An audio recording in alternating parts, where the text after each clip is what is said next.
Happiness is being in that place where you're the receiver of the right idea at the right time. Happiness is being in that place where something occurs to you at the most opportune moment. Happiness is being at the top of the stairs. You're getting ready to walk down. You don't know it, but your heel is caught in the hem of your pant leg. And you are about to take a header down the stairs. But the broader part of you knows that and gives you the inspiration to take hold of the railing. So when you go to move your foot and can't, you're stable. That's happiness. That's happiness. That's alignment. Happiness is moving in traffic and having an impulse to take this exit for no good reason other than you feel like it, or even taking it even though you didn't really mean to, because you turned your driving over to your higher power for a moment and you missed the traffic jam, or you missed the traffic congestion as a result of an accident. All kinds of things like this are happening to you all day, every day. But when you start deliberately being happy, deliberately beating the drum of things that feel good, deliberately discerning, deliberately molding yourself into better and better feeling places, when you do that deliberately and those things happen, now you have conscious awareness of it. If Esther had not had that conscious conversation with Jerry in the car right before she went to her room, the bird on the porch would have just been a bird on the porch. But it wasn't just a bird on the porch. She would have missed that if she had not been vibrationally up to speed. You see what we're getting at? So much of your world wants to chalk those kinds of rendezvous, coincidences, which is incidences that cooperatively combine. They want to call them coincidences in the attitude of luck or fate or chance. They don't understand that it's cooperative components coming together. In other words, people who are looking at things like that are wanting to call them happenstance, and we want to call them creation. And so when you get clear-minded like you are, and you understand how far you've come, and you have, and you realize how powerful your desire is, and it is, and then you deliberately focus upon the strongest desire that you have, which you spoke when you first sat down here, to be happy, to be happy, to be happy, to be happy. To be happy, meaning to be in alignment, meaning to be in control of my own thoughts, meaning to be in control of my own vibration, meaning to be in vibrational concert with the source within me, meaning to be in vibrational concert with everything that I put into my vortex, meaning right here, right now, being in alignment so that I will be the interpreter, the manifester, the realizer of the best that could happen in this moment. That's happiness. This moment, and this moment, and this moment, and this moment. It's not saving up for a vacation. It's not putting up with all this stuff. It's not going to work all week long doing stuff I don't want to do so that I can get some money, so that I can finally go do something that I do want to do. Because when you get there to do what you do want to do, you're not happy because you haven't been practicing happy at work. You're not going to be happy on that vacation if you're not happy at work while you're earning the money to go on vacation. Are you? Don't you get on vacation and don't you just complain, it's too short. It's too short. I don't get to do this often enough. My flight was delayed. The weather wasn't good. In other words, you can't get there from there. You get to happy from happy. Well, Abraham, that helps a lot. So you're telling me that if I get happy, I'll be happy. Let me write that down. And if I get rich, then I'll be rich. I'll write that down too. We're saying you gotta find a little piece of it. You gotta fan the flame of it. And you gotta not keep spitting the fire out with things that don't matter. And after a while, you'll get that momentum going. And you'll feel happiness, not just sometime, but you'll be radiating it. And then when someone says to you, what are you doing?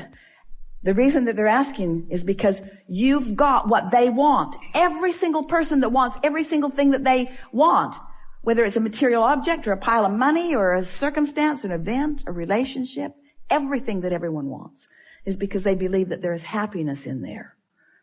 There's happiness right here, right now, if you're in the right vibration. when you finally made the decision that you were going to do something different, that decision was your grid filling in. That was you having asked and asked and asked, getting the vortex going and going and going, and at a moment of little or no resistance, that determination came to you and you knew what you were going to do. Remember how clear you felt? In fact, you're still feeling sort of clear about it because you were wanting to convince us all of that turning point here and now. So turning points, you like the word turning points? Turning points are often the grid filling in with an idea that you are now ready for. It's not that the idea isn't there. It's that you're not ready for the idea. It isn't that you're not ready for the idea because you don't want it, because you do. It's because you're not ready for the idea because you're not a vibrational match to the desire. You're a vibrational match to the absence of the desire. Feel the difference? So you ready yourself for what's in your vortex by feeling better. And you feel better by leaving out the things that don't feel good and focusing on the things that do feel good. So it is this simple. Take the handful of things that feel good and just run them into the ground. Have you ever had a good joke that you just want to tell to everybody? Pretty soon you're repeating it again to the same people, and they're saying, dude, I heard that. I laughed the first 5 times. It's over for me. But you know how fun it is to get hold of something that feels good, that you can delight yourself and others with. Well, this is the same sort of thing. Get a handful of those things that are delightful to you and just play the loop again and again and again and again and again. Let it be your basis of traction. Let something that delights you be the loop that you play that keeps your grid in this high vibration so that what's in your vortex can show up now and now and now and now and now. You know it. Haven't you ever gotten into that zone, that frequency, where everywhere you turned, something good happened? Esther says that's what it's like hanging around with Barbara. She loves traveling with Barbara because it's happy everywhere. They walk up to a very controlling, very official at the airport. And she's barking at everyone. A man made the horrific mistake of letting his toe step over the line by an inch. And she put him in his place. Sir, step back. He did. And he didn't like it. And Esther thought, ooh, that was harsh and unnecessary. And Barbara, who refuses to focus on anything unpleasant, missed it completely.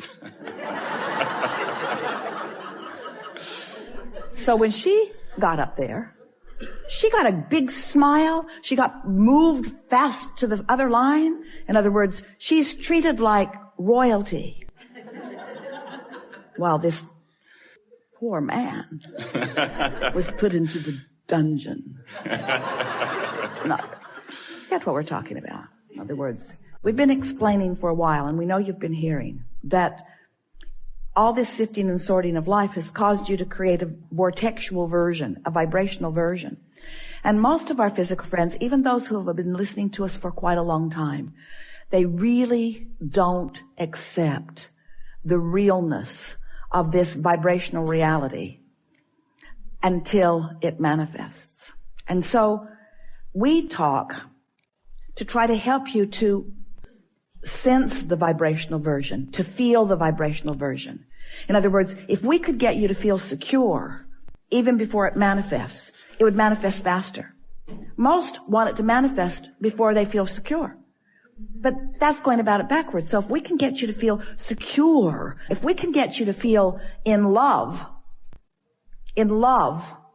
before the person shows up, the person will show up. But humans think they need a person to be in love with. And we want you to know you can be in love with an idea. You can be in love with the idea of a relationship. You can be in love with the memory of a relationship. You can be in love with that aspect of that relationship and that aspect of that relationship and that aspect of that relationship, which means holding it active in your vibration. And it has to then be realized by you. So this realization, recently, the way we are describing it to you, maybe to help you understand it. But since you sometimes don't accept the vortexual version, then the grid version isn't easy to follow either, but we're going to give it to you anyway. Everything you want is vibrationally gathered, all the cooperative components in your vortex. And it is ready to reveal itself to you. And the reason that we're using the word reveal or realize is because you are going to be the interpreter of it. In the same way that that sweet bird was the interpreter of a message from Jerry to Esther. There are interpreters all around that are ready to interpret the message to you. Humans. We're not just talking about birds. We're talking about experiences. We're talking about financial forces. We're talking about ideas that flow to you. There's all kinds of manifestation that occurs once the vibration of your grid, which means your practice day-to-day vibration, is closer to the vibration of your vortex. It just has to be, you see. And you've lived pieces of that. We know we've been taking a bit of long time here, longer than we promised at the beginning. But it's so worth contemplating. How happy am I? How happy can I be? How good can I feel? What's the best feeling thought that I can find right now? What's working in my life? What's working out? What do I remember that felt good? What's happening right now that feels good? How general do I need to be? You can always find something to feel good about. And when you do, and when you make that your habit, then the actualization of it, the realization of it, the manifestation of it is so pronounced in your experience that people will be flocking to you and saying, what is your secret? And you'll say, I'm happy. And they'll say, I know that. I can see that. That's why I'm asking you what your secret is. And you say, no, I was happy before I was happy. And they'll say, well, that doesn't make any sense at all. And you'll say, well, I purged unhappy thoughts from my experience by focusing on happy thoughts. Well, what do you mean? Well, I didn't actually purge them. I just started emphasizing the happy thoughts. I started making lists of positive aspects. I counted my blessings. I learned that in church. I counted my blessings. One by one. And the more I focused upon them, the more that vibration was mine. And the more that vibration was mine, the more law of attraction put me in the vicinity where I could realize it. So life isn't happening to me. Life is happening from me. I'm emanating the signal to which all life is responding. So when I get up in the morning, I decide, how's this day going to feel?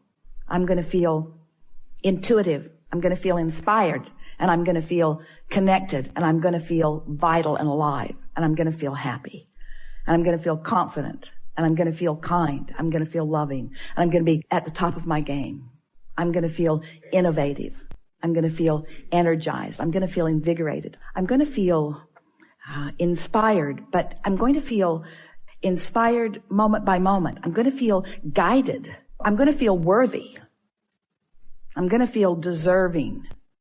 I'm going to feel deserving of all of the goodness that has been taught to me all of my life.